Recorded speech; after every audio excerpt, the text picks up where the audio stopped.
This video is brought to you by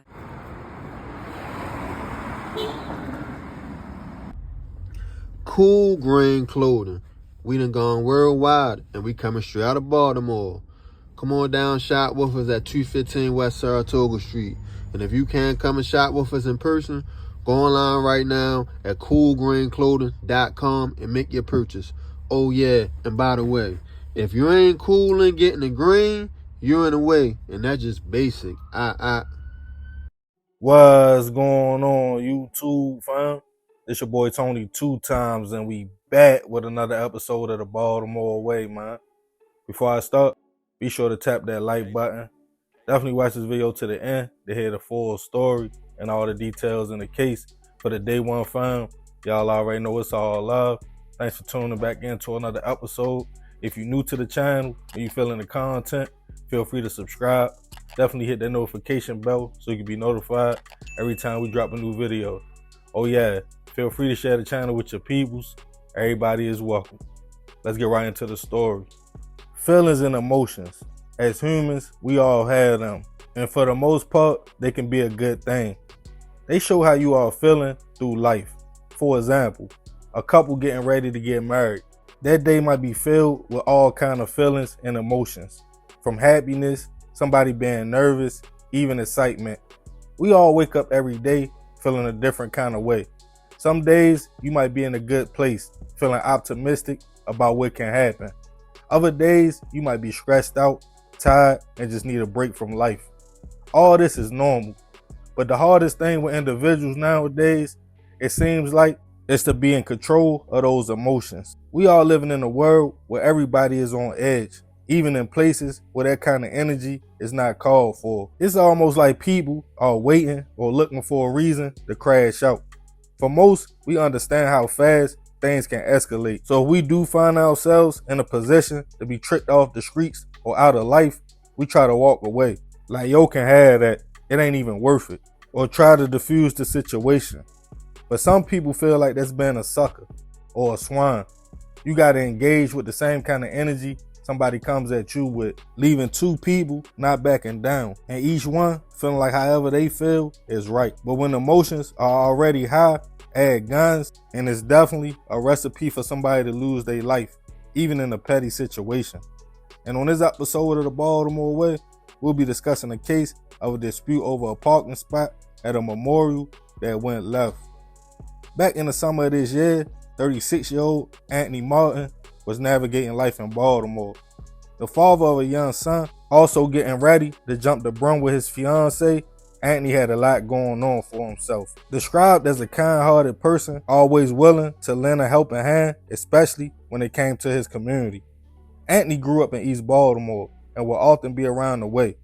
Also in the area was headquarters to a motorcycle club in the 1300 block of North Spring Street called the Thunder Gods. The group had a clubhouse on the block where they often hung out, hosted events, or just posted up at the local park in the area. Some people felt like the club was aggressive and disrespectful to the neighborhood. They felt the kids really couldn't enjoy the park, and the club always had music playing, drinking, or acting like they owned the block, especially when it came to parking. And many complaints were made to the city, but the club kept operating in the area.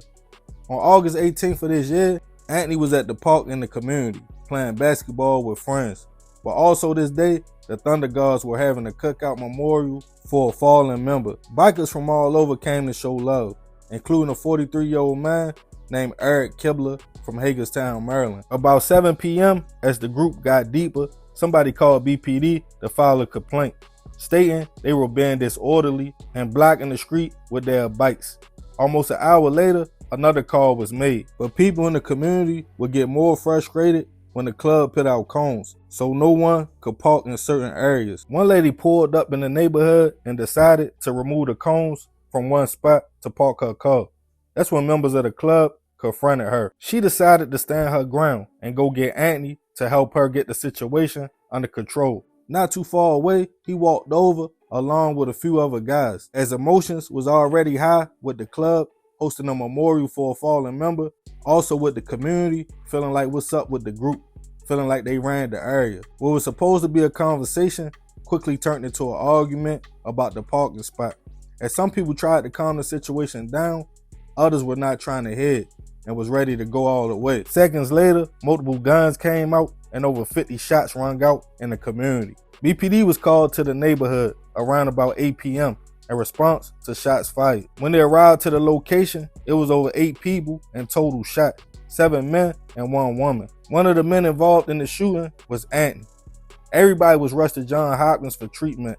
7 of the 8 would be okay, but unfortunately, Anthony wouldn't survive his injuries. Back on the scene, people was telling BPD it was all over a parking spot, as people told the police they had been calling them all day about the club.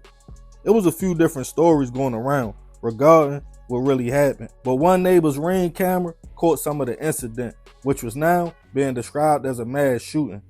It allegedly showed Anthony and others confront the group, and multiple people pull out guns, but in the video, it showed Eric up his weapon and allegedly shoot Anthony multiple times, but he was MIA. The news hit the community. People that knew Anthony were in shock, especially his childhood friend, who was with him earlier that day playing basketball. He left because he hurt his hand, and not long after that, that's when the shooting happened. He felt like if he was dead, he could have calmed everybody down and de-escalated the situation. Just days after the incident, the motorcycle club went up in flames, as some felt it was a retaliation. But it would take almost 2 months to locate Eric. He was finally picked up on a warrant and taken into custody on October 8th of this year.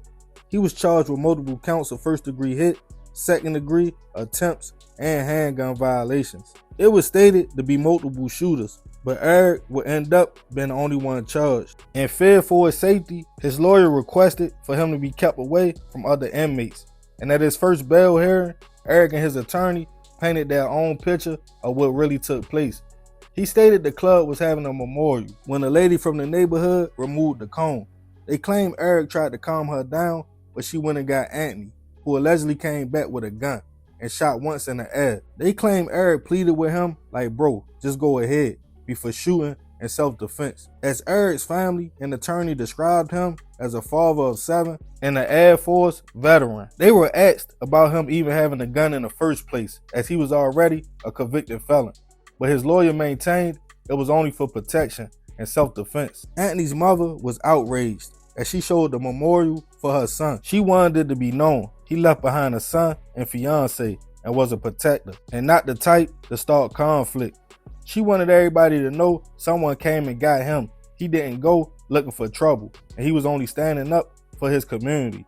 There's no evidence showing he had a gun, only the alleged video of Eric shooting him. She also felt like the city failed the community, as there was many complaints on a motorcycle club way before this day, and some felt something like this was bound to happen. But as of now, this case hasn't made its way to trial yet, and Eric is innocent until proven otherwise. Rest in peace to Anthony. I send my prayers and condolences to his family. To lose a loved one over a parking spot is sad. 8 people shot in total because, like we spoke about earlier, emotions. Nobody wanting to be considered weak or walk away. I know sometimes it's not that easy, but look at what it cost. A mother her son, a son his father, and a woman her future husband. But I'm going to leave this one open. Y'all let me know what y'all think about the situation. Leave it in the comments. Yeah, man, messed up story. Rest in peace to Anthony. I definitely send my prayers to his family. But I ain't gonna talk too much more about this one. I appreciate you if you made it to the end. Y'all already know it's all love, fam.